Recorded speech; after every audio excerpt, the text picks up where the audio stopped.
Hi అండి, శ్రీనివాసం నుంచి నేను పార్థని. వరలక్ష్మి వ్రతం నేను మా కోడలు ఈ 4వ వారం అయితే చేసుకున్నామండి. అంటే ఈ వీడియో ఈరోజు అప్లోడ్ అవుతుంది, శుక్రవారం నిన్న కాబట్టి. మొత్తానికి వరలక్ష్మి వ్రతం అయితే మేమైతే పూజ చేసుకున్నాం.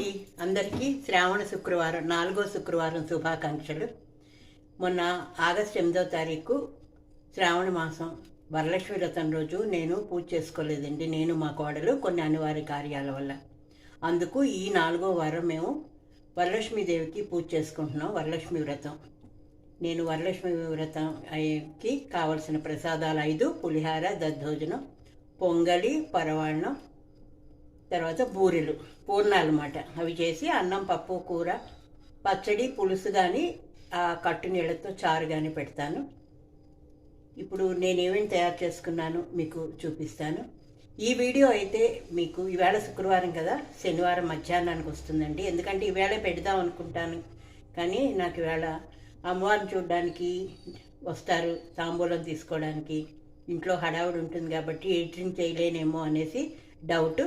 అందుకు శనివారం నాడు వస్తుంది కాబట్టి నన్ను ఆదరించండి. ఈ వీడియో చూసి మా అమ్మవారికి దయ వల్ల అందరూ బాగుండాలని కోరుకుంటున్నాను. రండి. బూర్లకైతే పూర్ణం తీస్తున్నాను ఇక్కడ. తర్వాత ఇది పరవాన్నానికండి. పరవాన్నానికి ఇందులో ఇప్పుడు బియ్యం వేసి పరవాన్నం. పులిహారకైతే అన్నం తీసుకున్నాను, అలాగే దద్దోజనానికి అన్నం తీసుకున్నాను. పులిహార పోపులు రెడీ చేసుకున్న, కొత్తిమీరని, దోసకాయ పచ్చడికి ఇవి ఆవాలు, జీలకర్ర ఇవన్నీ, తర్వాత కరివేపాకు, పచ్చళ్ళలోకి పచ్చిమిర్చి అండి, దోసకాయ ముక్కల పచ్చడికి రెడీ చేసుకున్నాను. దొండకాయ కూరకి రెడీ అయింది. పులిహారకి చింతపండు ఇది ఉడకబెట్టుకోవాలి, ఎందుకంటే 2 స్టవ్లు కాబట్టి కొంచెం లేట్ అవుతుందో వరకు. ఇవన్నీ అయిన తర్వాత మీకు ఒక్కొక్కటి చూపిస్తాం.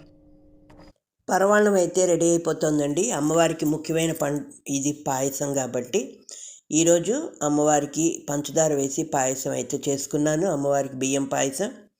అలాగా తర్వాత ఏంటంటే ఇప్పుడు బూర్లకి తోపు వేయాలి కాబట్టి మినప్పప్పు, బియ్యం కలిపి రాత్రి నానబట్టి చక్కగా వెట్ గ్రైండర్లో రుబ్బుకుంటే బూర్లు చక్కగా వస్తాయి. అలాగే పులిహారకి రెడీ చేసుకున్నాను అన్నం, పసుపు వేసి. ఓవైపు అమ్మవారి దగ్గర నేను కూర్చొని రెడీ చేస్తుంటే మా కోడలు వంట, లేదు అంటే ఎవరి వీలుని బట్టి వాళ్ళు ఇద్దరం కూడా కలిపి చేసుకున్నాం. ఇప్పుడు నేను పెసరపప్పు పూర్ణం వేస్తాను కాబట్టి ఎప్పుడైతే పూర్ణం రెడీ అయిపోయింది అనుకోవడానికి గరిటె నిలబడితే పూర్ణం చక్కగా నిలబడిపోతుంది. అలాగే ముక్కల పచ్చడి. ఇదేంటంటే అమ్మవారి మహానైవేద్యానికి అన్నీ రెడీ చేసుకున్న తర్వాత నేనైతే పూజకు కూర్చుంటానండి. ఎందుకంటే పూజ అయిపోయిన వెంటనే మహానైవేద్యం కదా, ఒక్కొక్కటి పూర్తవ్వాలి. దానికి తగ్గట్టు మనం ప్రసాదాలన్నీ రెడీ చేసుకొని కంగారు లేకుండా 3 గంటలకి లేచినా కూడా నా వర్క్ అయితే కరెక్ట్గా 7 అయ్యేసరికి వంట పూర్తయిందండి. ఎంత తొందరగా చేసుకుందామన్నా కూడా వయసుని బట్టి కూడా తడబాటు ఉంటుంది కదా. పులిహారకి మా వారు ఆవ రుబ్బి పెట్టండి ఈసారి అన్నారని ఇంకా ఆ హడావుల్లోనే పులిహారకి ఆవ పెట్టడం.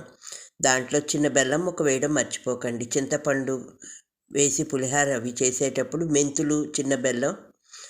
కాబట్టి నేను అమ్మవారి నైవేద్యానికి అన్నీ రెడీ చేసుకున్న. పప్పు, కూర, పులుసు, పచ్చడి, అలాగే పులిహార, బూర్లు, దద్దోజనం, పొంగలి, పాయసంతో అన్ని మహానైవేద్యానికి రెడీ చేసుకొని ఇంకా నేను పూజకైతే రెడీ అవ్వాలి కదా. బూర్లు కూడా వేసేసుకున్నాం. 9 బూర్లు ముందు అమ్మవారికి నైవేద్యం పెడతాం. తర్వాత మొత్తం మహానైవేద్యం పెట్టినప్పుడు అన్నం పప్పుతో. అలా మహానైవేద్యం చేయలేని వాళ్ళు పులగం చేసుకోండి. చక్కగా పులగం చేసి దాని మీద బెల్లం ముక్క పెట్టి నైవేద్యం. ఈ వరలక్ష్మి వ్రతం అనేది స్త్రీలు శ్రేయస్సు, సంపద, అష్టైశ్వర్యాల కోసం ఆచరించే ఒక ముఖ్యమైన పండుగ. ఇది శ్రావణ మాసంలో పౌర్ణమికి వచ్చే ముందు శుక్రవారం రోజున జరుపుకుంటాం. ఈ వ్రతం చేయటం వల్ల లక్ష్మీదేవి అనుగ్రహం లభిస్తుందని, కుటుంబంలో సుఖ సంతోషాలు ఉంటాయని నమ్ముతారు. నేను మా అమ్మవారిని మాత్రము చక్కగా అరేంజ్ చేసుకొని పూజ అయితే చేసుకున్నాం. ఎప్పుడూ కూడా అమ్మవారికి పసుపు రాసి కొబ్బరికాయకి ముక్కు, కళ్ళు, చెవులు పిండితో పెట్టేదాన్ని. 2 ఏళ్ల నుంచి నేను ఇలా అమ్మవారి విగ్రహాన్ని కొనుక్కొని నేను తయారు చేసుకుంటున్నాను. ఎందుకంటే నాకు 65 ఏళ్ళు వచ్చాయి, ఇంకా ఓపిక లేక చేయలేకపోతున్నాను. అందుకు అమ్మవారికి దండం పెట్టుకొని, అమ్మ నన్ను కాపాడు, ఇలాగ నేను నీ రూపుతో పూజ చేసుకుంటున్నాను అని. ఇది 2వ వారం అండి ఇలా అమ్మవారి విగ్రహం కనుక్కొని పూజ చేసుకోవడం. వరలక్ష్మీదేవి సంపద, ఐశ్వర్యం, శ్రేయస్సులకు అధిదేవత. ఈ వ్రతం చేయటం వలన ఇంట్లో సిరి సంపదలు, సుఖ సంతోషాలు వెల్లువెరుస్తాయి. అలాగే ఈ వ్రతాన్ని కానీ భార్యాభర్తలు కలిసి చేయటం వలన కుటుంబంలో ఐక్యత, అనుబంధం పెరుగుతాయి. కొందరు వరలక్ష్మి వ్రతం చేయటం వలన మోక్షం లభిస్తుందని నమ్ముతారు. అలాగే వరలక్ష్మి వ్రతం చేయటం వలన ఆరోగ్యము, దీర్ఘాయువు కూడా లభిస్తాయి. శ్రావణ మాసంలో ఈ వ్రతం చేయటం వల్ల లక్ష్మీదేవి విశేష అనుగ్రహం లభిస్తుందని శాస్త్రాల్లో చెప్పబడింది. ఈ వ్రతం ఆచరించడం వల్ల స్త్రీలు తమ కుటుంబ సభ్యులందరినీ సుఖశాంతులతో చూడాలని కోరుకుంటారు. వ్రతానికి ముందుగా ఇంటిని శుభ్రం చేసి కలశస్థాపన చేసి వరలక్ష్మీదేవి విగ్రహాన్ని లేదా పటాన్ని అలంకరించి షోడశోపచార పూజ, అష్టోత్తర శతనామావళి, నైవేద్యాలు సమర్పించి తోరాన్ని కట్టుకుంటారు. చివరిగా హారతిచ్చి ప్రసాదం స్వీకరిస్తారు. ఎవరి శక్తానుసారం వాళ్ళు ఈ వరలక్ష్మీదేవి వ్రతాన్ని అయితే చేసుకుంటారు. అట్టహాసం, ఆర్భాటం అని కాదండి, ఎవరికి శక్తికి తగ్గట్టు ఆ అమ్మ మనకు అనుగ్రహించిన విధంగా మహానైవేద్యాలు చేసుకొని అమ్మవారికి వాళ్ళకున్న దాంట్లో చిన్న బంగారం రూపు కానీ వెండి రూపు కానీ కొనుక్కొని అమ్మవారిని స్థాపన చేసుకుంటారు. అమ్మవారికి అలాగే వస్త్రం దానం ఇచ్చి వాళ్ళకి కుటుంబ శ్రేయస్సుని చూడమని కోరుకుంటారు. ఆ వస్త్రాన్ని ఇంట్లో ఒక ముత్తైదుకు కానీ, వచ్చిన పేరెంటాళ్ళకి కానీ, లేదు వాళ్ళే కట్టుకొని అమ్మని అనుగ్రహం దొరికింది అని వాళ్ళు చాలా సరదా పడతారు. మా ఇంట్లో వరలక్ష్మీదేవి ఈ విధంగా నా చేత, నా కోడల చేత పూజలు అందుకుందండి. చాలా సంతోషంగా అనిపించింది. అమ్మవారు ఒక్కసారి తయారు చేయగానే నేనున్నాను అన్నట్టు చక్కగా కూర్చుండిపోయారు. ఎక్కడ రెండవసారి తయారు చేయడానికి లేకుండా. స్కాంద పురాణంలో పరమేశ్వరుడు వరలక్ష్మి వ్రతం గురించి పార్వతీదేవికి వివరించినట్టు పురాణాలు చెప్తున్నాయి కదా.